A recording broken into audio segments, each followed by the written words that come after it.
નિર્જલા એકાદશી વ્રત કથા પ્રાચીન કાળની વાત છે. વેદવ્યાસજી નિર્જલા એકાદશીનું મહત્વ બતાવતા કહેવા લાગ્યા, એકાદશીના દિવસે ભોજન ન કરવું. દ્વાદશીના દિવસે સ્નાન વગેરે કરીને પવિત્ર થઈને પુષ્પોથી ભગવાન કેશવની પૂજા કરવી.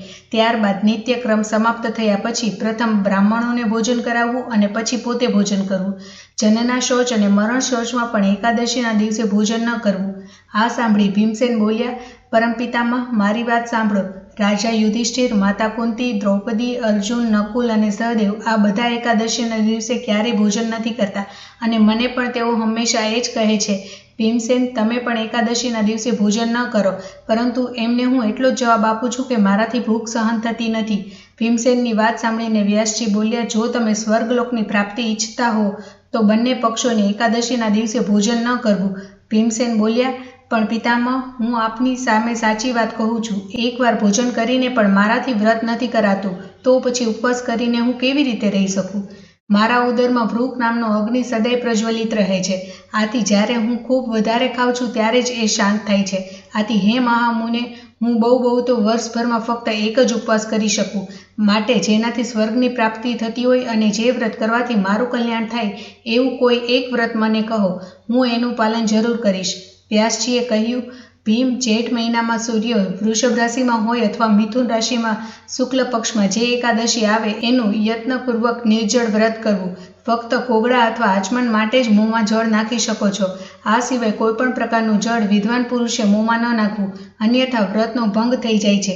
એકાદશીના સૂર્યોદયથી બીજે દિવસના સૂર્યોદય સુધી મનુષ્ય જળનો ત્યાગ કરે છે તો આ વ્રત પૂર્ણ થાય છે. ત્યારબાદ દ્વાદશીની પ્રભાતકાળમાં સ્નાન કરીને બ્રાહ્મણોને વિધિપૂર્વક જળ અને સુવર્ણનું દાન કરવું. આ પ્રમાણે બધા કાર્યો પૂરા કરીને જીતેન્દ્રિય પુરુષે બ્રાહ્મણો સાથે ભોજન કરવું. વર્ષભરમાં જેટલી એકાદશીઓ આવે છે એ બધીનું ફળ મનુષ્ય નિર્જલા એકાદશીના વ્રતથી પ્રાપ્ત કરી લે છે. શંખ, ચક્ર અને ગદા ધારણ કરનારા ભગવાન કેશવે મને કહ્યું કે જો માનવ બધું છોડીને એકમાત્ર મારા ચરણે આવી જાય અને એકાદશીના દિવસે નિરાહાર રહે તો એ બધા પાપોથી છૂટી જાય છે. એકાદશીનું વ્રત કરનાર પુરુષ પાસે વિશાળ કાફ, વિકરાળ આકૃતિવાળા અને કાળા રંગના દંડપાશધારી ભયંકર યમદૂતો આવતા નથી. અંતકાળમાં પીતાંબરધારી સૌમ્ય સ્વભાવવાળા, હાથમાં સુદર્શન ધારણ કરનારા અને મન સમાન વેગવાન વિષ્ણુદૂતો આખરે આ વૈષ્ણવ પુરુષને વિષ્ણુના ધામમાં લઈ જાય છે. માટે નિર્જલા એકાદશીના દિવસે પ્રયત્નપૂર્વક ઉપવાસ અને હરિનું ભજન કરવું. સ્ત્રી હોય કે પુરુષ, જો એણે ભયંકરમાં ભયંકર પાપો કર્યા હોય તો પણ સઘળા નષ્ટ થઈ જાય છે. જે મનુષ્ય આ દિવસે જળના નિયમોનું પાલન કરે છે અને પુણ્યનો ભાગી બને છે. આ સાંભળીને ભીમસેનને પણ આ શુભ એકાદશીનું વ્રત કરવાનું શરૂ કરી દીધું. ત્યારથી એ પાંડવ એકાદશી કે ભીમ અગિયારસના નામથી વિખ્યાત થઈ.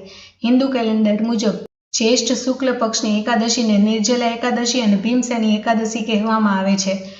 નિર્જલા એકાદશીનું મહત્વ. જ્યોતિષો અનુસાર એકાદશી તિથિ ભગવાન વિષ્ણુને સમર્પિત માનવામાં આવે છે. આ દિવસે ભગવાન વિષ્ણુ અને માતા લક્ષ્મીની વિધિવત પૂજા કરવી જોઈએ.